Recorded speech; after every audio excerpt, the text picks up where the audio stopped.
Thank you guys for all being here. I think this is a kind of a new wave, new opportunity for I think high school sports in general. I think promotion of programs, and doesn't matter who you are or what league you're in.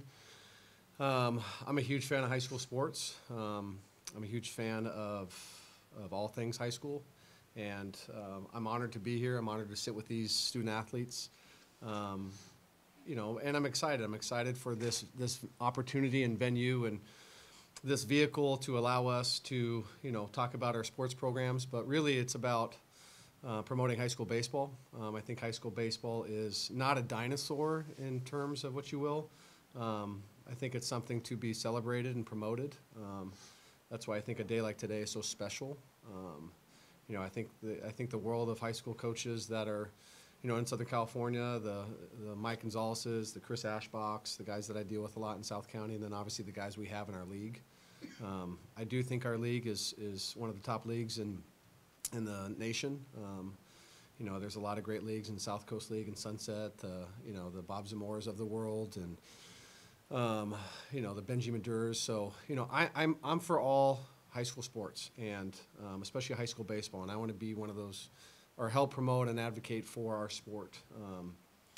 Like I said, I have a vehicle that's JSerra, and I've had the opportunity to be there for 13 years and coach student athletes like this. But as you guys know in this room, I'm a biggest fan is not only these student athletes, but everybody else's that are in this league and that are in Orange County or Southern California. So today's a great day. I think it's a cool day. I'm excited about it, and we'll go from here.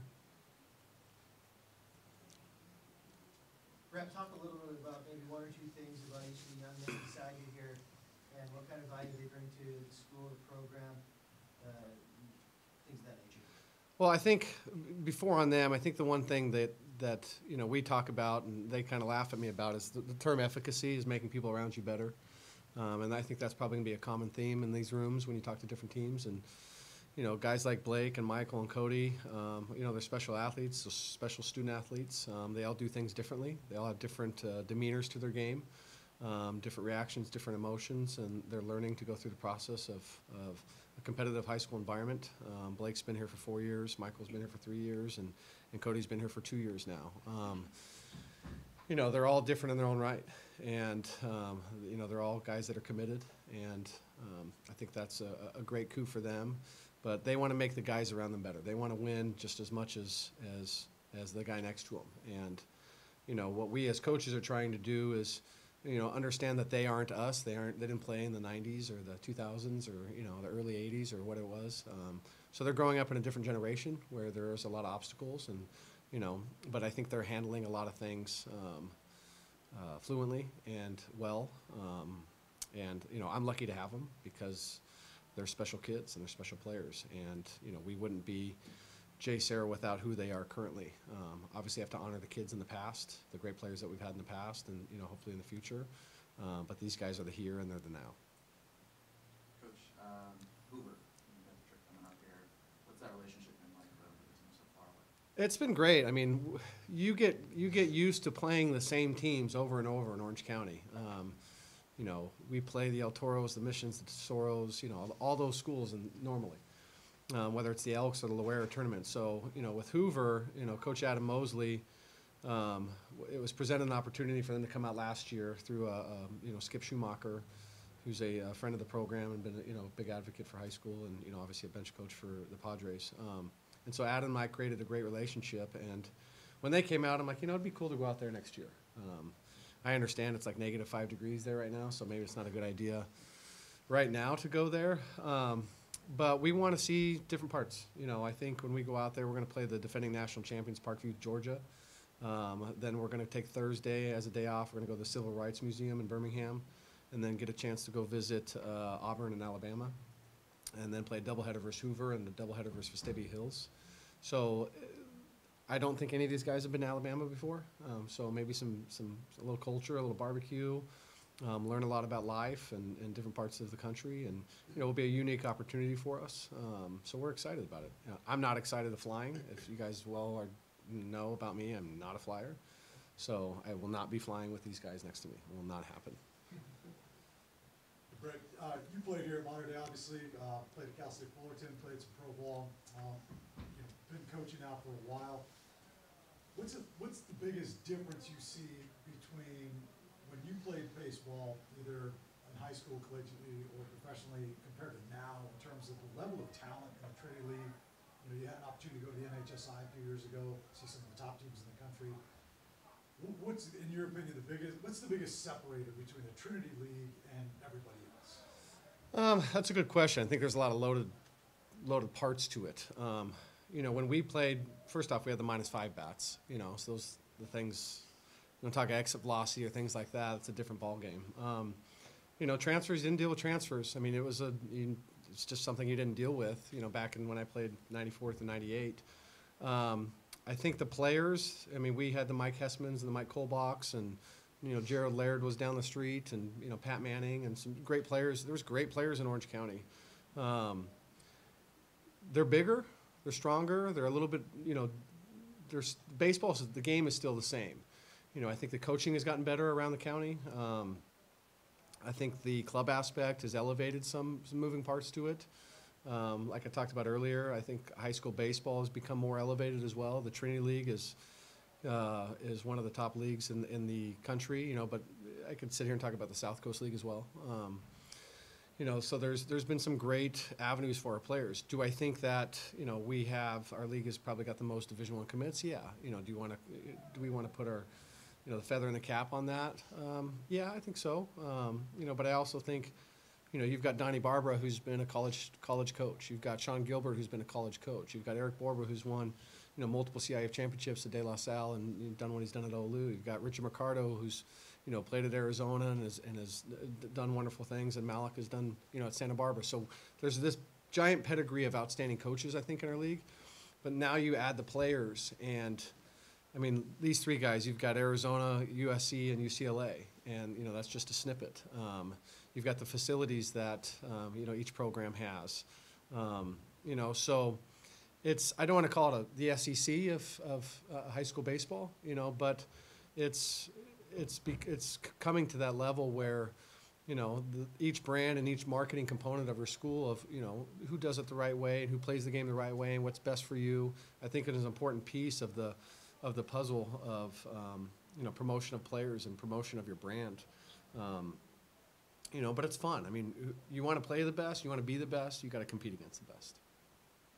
Brett, how has Royce been taking #1 change your program last couple of years? I think it's made it worse. It's made us worse. And I don't mean that negatively. Royce is a guy who was doing ball in the dirts with these guys 2 days ago, and there's a story that I don't tell a lot of people, but he asked my wife and I to be our unborn son's godfather. That just tells you what type of kid Royce is. I don't think we'll ever have another Royce, and that's nothing to deter against these guys here. Orange County, I don't think has seen one that good or been to that level. But it makes it harder because it's almost like you have a level that you expect and want your student athletes to be at. And when you're coaching a player like Royce, I mean, there's no one at that level. There was no one there, and so that was hard to coach. That was hard to manage, and I didn't know how to coach that, and that's to no one's fault but my own. And I don't ask these guys to play to that level. I tell them to play to their highest level and to compete with each other and make everybody around them better. It's nice to say that Royce Lewis went to our school.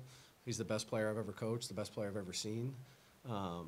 And you hope that he becomes the face of Major League Baseball, like a Trout, or like a Jeter at his time. You think that's going to happen. You want everything to happen for him because that kid deserves every single thing that's been thrown at him because he's the hardest worker and he's the best kid I've ever been around. So it's exciting, but it's tough because it almost and I don't want to sound egotistical, but it's fearful too because players do see that whether they're in 6th, 7th, 8th, whatever it is, that the program might be tougher to play in or whatever because of a player of that magnitude. Where the reality is, that's never happened before. So it's good and bad. It's good and bad. But again, I'm the luckiest coach in the world to be able to have that. All right, Michael, go ahead and start with the mic. Oh yeah, I'm sorry. Do I have to hold it? No. Hi, my name is Michael Curialle. I'm a senior this year at JSerra. I'm going to play shortstop, and I'm committed to UCLA. This year, I'm looking really forward to competing with like the best kids in the league, and looking forward to going to UCLA next year. It's a really good school, and I feel like that they're going to develop me really well.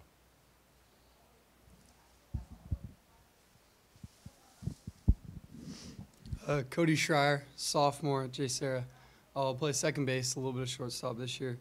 I'm going to University of Southern California, and this year I'm looking forward to definitely competing against the best in the nation, Trinity League, as well as going to Alabama and playing my brother one last time in high school before he goes off to college. He did talk about that. We just want to let you know. My name is Blake Klassen. I'm a senior at JSerra. I'll be playing first and outfield this year, and I'm committed to Arizona. And this year I'm looking forward to in Trinity, especially just league night games. It's a whole different atmosphere than any other games that I play. And then I'm looking forward to at Arizona, the whole atmosphere of being in Tucson with no other professional teams being there. It's kind of its own city. Tucson's just a wildcat city, and I'm really excited to be a part of it. Can I ask, you guys are all going to Arizona, USC, UCLA. There has to be some ribbing, there has to be things going on, trash talk various times. So can you guys remember anything that comes to mind or bets that you won between the Don't say that. No betting, but definitely some trash talking with Michael and Cody are both playing short at practice. Definitely, Yeah, I definitely say it. I definitely encourage it. Yeah. Yeah, some like a little bit when there's like USC UCLA football game.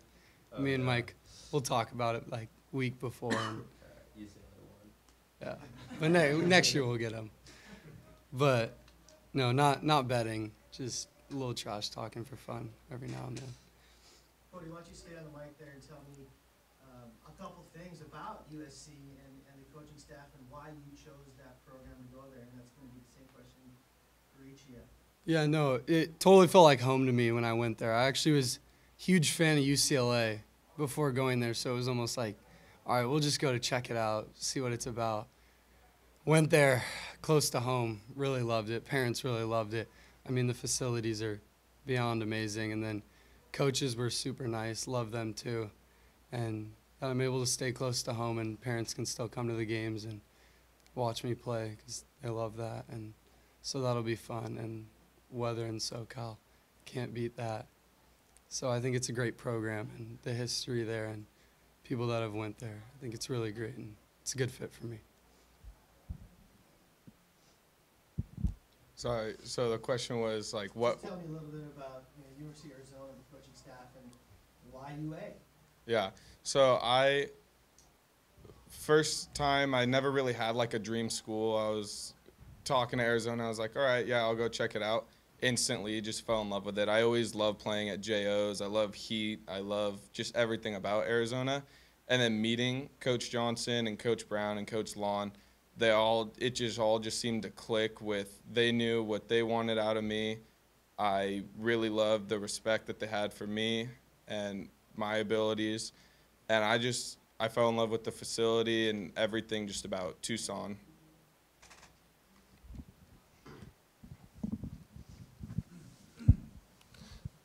Yeah, just growing up, UCLA has always been a dream school of mine to go to, and when I visited there, the coaching staff really seemed to know what they were talking about and seemed like they could develop me to the best of my potential, and I really just like the campus, and the school is a great school. So. Cody, I have a question for you. You obviously had a pretty special summer with Team USA. You guys winning the gold medal, being the MVP. How do you feel that last season's play or competition on JSerra's team, obviously either in the Trinity League or non-league games, how do you feel that prepared you for that experience? obviously some big games with Team USA and then some big games in the league. Yeah, no, I feel that last season totally prepared me for that summer. And I knew I was going out there that summer, so I knew I was going to face the best competition in Trinity League and just in high school in general. And so I was like, all right, I think I can do that for sure. And then getting out there in Carey, it was like, first guy was like 85 to 88, and that was just like routine almost, right? It was just seeing that every single week in Trinity League. So I feel like that really helped prepare me. And then playing under the lights, like Blake said, it's just a different atmosphere. And so really in that big gold medal game, it was just almost like another high school league game. And Michael and Blake, for you guys, obviously the draft coming up in June, you guys are both, highly thought of prospects for that. How do you kind of set that aside, at least for the next few months, and really focus on what it is you guys are trying to accomplish as a team and, and trying to win league? I haven't put much thought of it at all. All I'm thinking of is just what I'm going to accomplish that day coming and not thinking about what the long picture would be other than just winning a Trinity League championship and hopefully a CIF championship. And just keeping to my routine just kind of helps me with my tunnel vision of not even focusing really too much on the major league aspect of just I'm trying to be the best I can be to help my team win.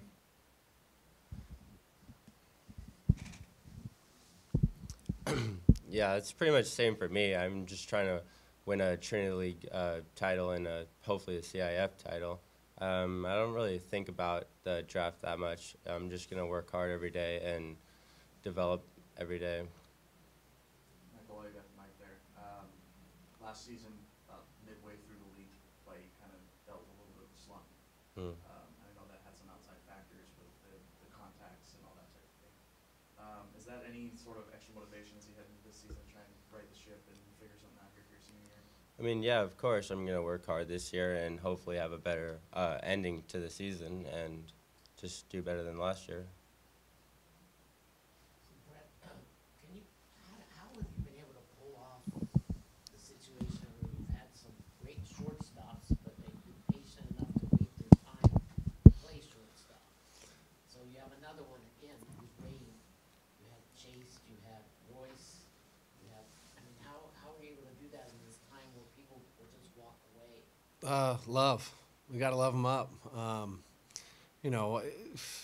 Different programs have different things. We've always had a good catcher. The Austin Hedges, the Colton Playas, the Sam Cohen's, and players of that Lyle Lynn, who's at ASU, and we've always had a good shortstop.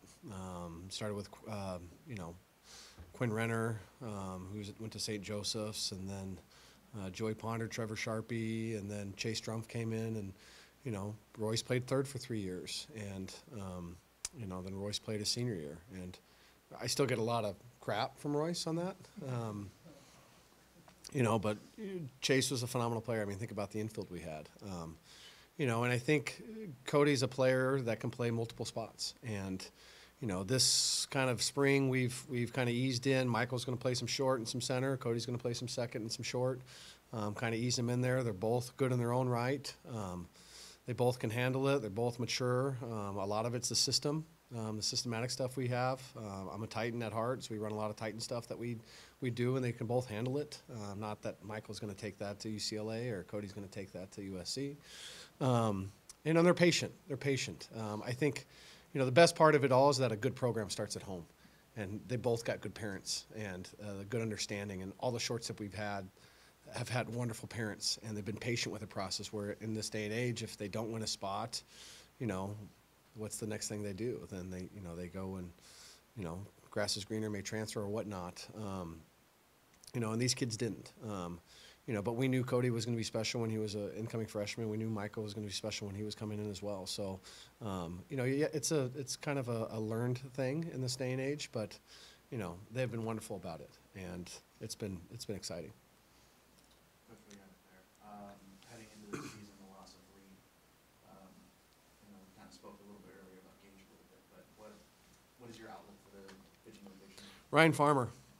Ryan Farmer has been our best pitcher all fall and all winter, and I think he's thrown probably 25 innings, and I think these guys would agree. He hasn't given up an earned run. You guys saw touches of him against Harvard Westlake last year in the semifinal. He's got an uptick in velocity. His breaking stuff's gotten sharper. So, I sat down with him and his family. I told his dad that, you need to be proud of your son. I mean, I'm sure he is, but that kid has really elevated his game and been exciting. Oh, yeah. Game 1, he's getting the ball. He's getting the ball against Ukaipa. So, Gage is a little tender right now, so we're not shutting him down, but seeing where he's at. And Gage is, every piece of electric and cold as ice, and he goes against the big guns. So we're happy with Gage. And Andrew Miller won some huge games for us last year, the La Mirada Boris Classic. And every game that Andrew pitches has been a low-scoring affair where he keeps us in the game and sinker slider and does some really good things. Jared Glenn's been phenomenal for us. Hunter Cranton actually will have to sit out. And then Luke Jewett, someone a name you probably haven't heard, but there's some people in this room that have. He's dynamic, and he's electric, and he's got good stuff, and he's a 3-pitch mix. And I think, for a newcomer of the year, Luke Jewett's going to be pretty special. But we like our staff. We can mix and match them. We're almost at the point, do we do what Murrieta Mesa did in 2016, where, their coach was, I know it was brought up as a discussion I think on Facebook the other day, but mixing and matching our staff and trying to do that. Most teams go with 3 starters. We might go with 7. So we feel like we have the depth to do that, to be able to mix and match the pieces. But right now, I mean, it does start with Gage and Andrew, but Ryan's, I'm really proud of that young man. He's done phenomenal things, and it's been fun to watch, and he's been really good.